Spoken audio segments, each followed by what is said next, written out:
Well, voters sent plenty of mixed messages in this latest election cycle. They voted Republicans into office at a variety of levels, but Democrats surprised with stronger showings than expected. At the same time, medical marijuana came close to passage, and voters agreed by a wide margin to tax themselves for highways.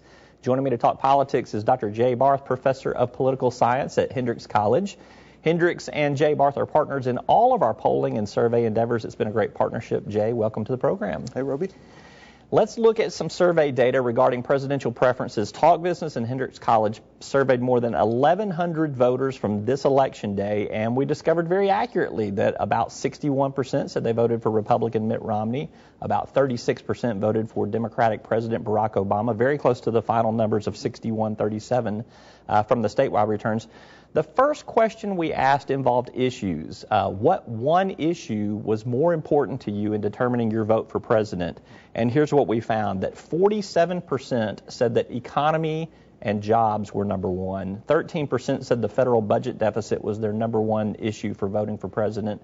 Only 4% foreign policy, 19% said health care, and 17% said some other issue. So tell me, the economy and jobs are the most important to nearly half, which is a little bit less than what we saw nationally, which was around 60%. Why do you think there was a little bit of a difference? Well, I do think that's a significant gap, and you know, the Arkansas economy clearly has not had the same travails that the national economy has had. I think that's the key issue. The basic pattern across the issue areas was very consistent with the national, but I do think there's just less intensity about economic issues because, you know, Arkansans have not felt that same angst. That said, it's still, when you have an issue that is most important to half the electorate, that's not inconsequential. That's still a very dominant issue. Yeah. Still, though, health care was something that we heard a lot about anecdotally. It was certainly in a lot of political messaging, but it was less than 1/5 of the actual electorate's number one issue. Right. Did that surprise you that health care was not more predominant in Arkansas? That was pretty much about the same as the national numbers, and I probably wasn't super surprising, but you're totally right. It was really the thread that the Republican Party really used to link President Obama to state Democrats. Obamacare, Medicaid expansion, and so it clearly was the most discussed issue in a lot of communications that we saw go out during this campaign.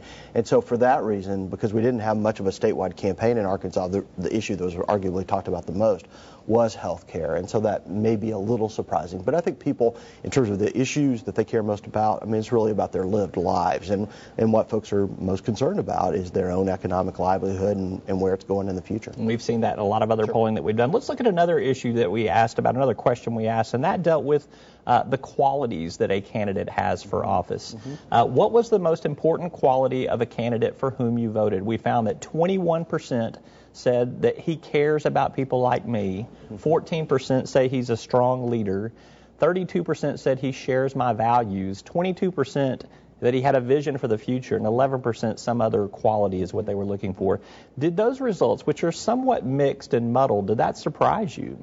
Well, what we saw in comparison to national numbers was the values issue really did seem to matter here more than in other states in the country. And so I think that's the most telling one, and Governor Romney won that overwhelmingly. And I do think that, you know, that disconnect between President Obama and Arkansas voters, especially white rural Arkansas voters, I think that really was the story of this election and really did shape the Arkansas electorate and had some ramifications down the ticket. Well, that said, Mitt Romney did not necessarily have values that connected with an Arkansas voter. He's Mormon. He's ultra wealthy. Right. I mean, he comes from the western part of the United States or Massachusetts, depending on where you want to pinpoint him geographically. Yeah. So why did that not necessarily resonate for Romney? Well, I do think that, we had it in many ways, the cultural divide that has been created with Arkansas voters between Barack Obama on race grounds, on his sense of being from an urban area, and the perceptions about his religion, and then we have, of course, the class issues and the religious issues that that Romney faced. So I think neither of these candidates was a great fit for the Arkansas electorate. I think that's pretty clear, and I think it's one reason we saw turnout go down in this election cycle in Arkansas compared to 4 years ago.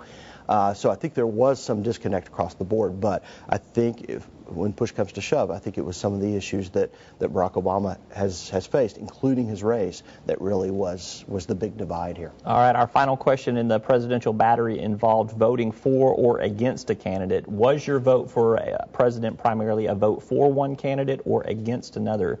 Again, interesting results. 69% said they voted for a candidate. Now, that could be Romney or Obama voters. And 27% said they voted against a candidate. 4% really didn't have an opinion. So does that kind of destroy the myth that we heard anecdotally floating about before the election that I'm really voting against a particular candidate? I'm voting against Barack Obama. I'm voting against Mitt Romney, when it seems that they clearly had some other motivation.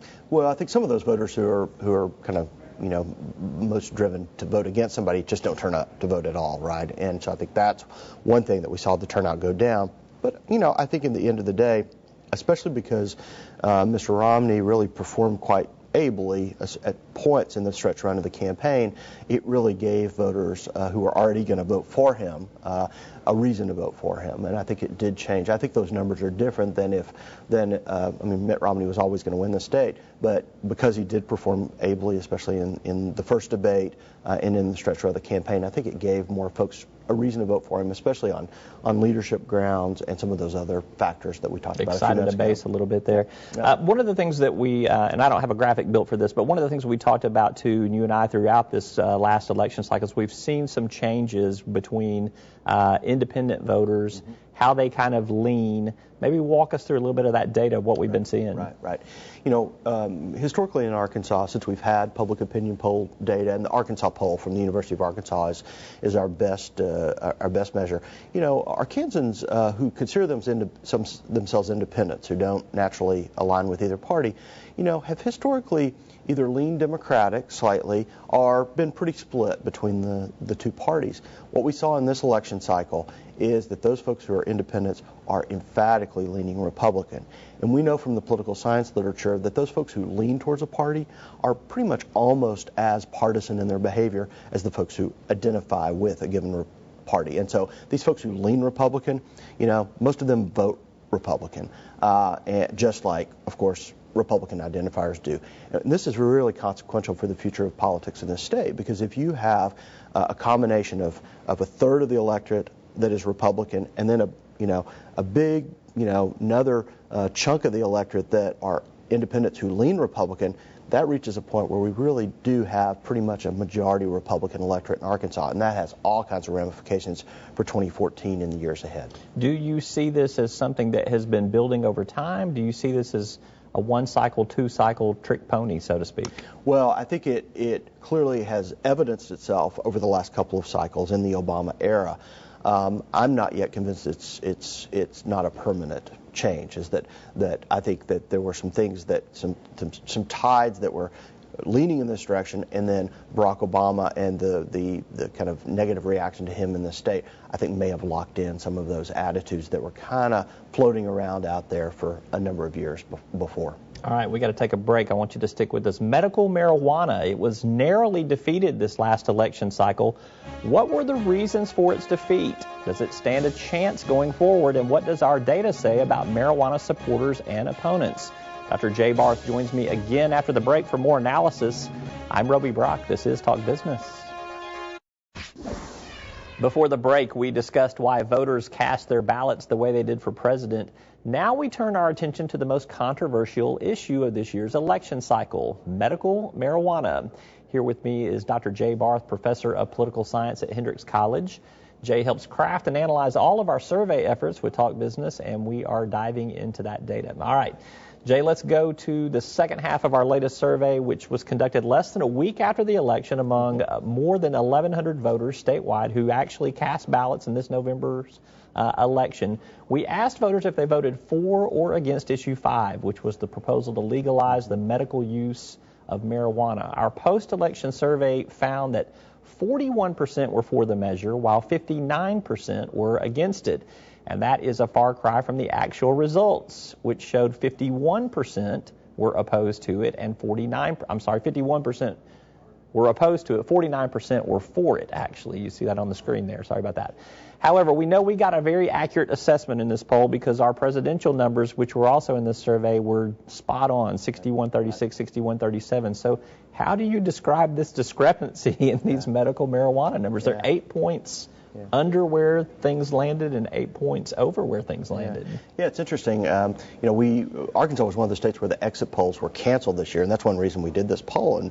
And so we're getting folks a few days later, and I think what we may have is what we might call a reverse Bradley effect. And this goes back, it's a name that's used in polling. It goes back to the early 1980s when Tom Bradley was running for governor of California, and at the time he would have been the first African-American governor of that state and the only African-American governor in America.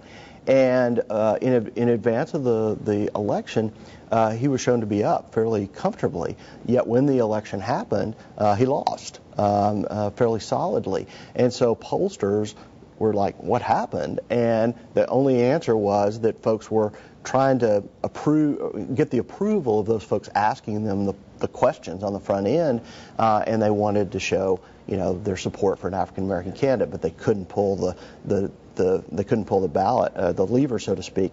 And so I think here we may have a little bit of a reverse Bradley effect in that our pre-election polling also showed under lower numbers for the measure, and then we have it still a few days later when people have actually already cast a vote. So I think it's quite interesting, and then I think the patterns across the different groups are probably on target here, but I think we have to have a caveat about the overall numbers because of some social pressure, arguably, to not support this thing. Well, and going forward, because this issue is likely to be back in 2 years, if not even cycles after that. So how do we as pollsters, how do we look at some of that data going forward when we get the next poll results and we see maybe a wider variation than what we know actually turned out on election day? How do you judge? Yeah, it's a great question, and in the political public opinion polling has really gotten a lot of attention this election cycle, and there are clearly some challenges that all pollsters are faced. We've had pretty good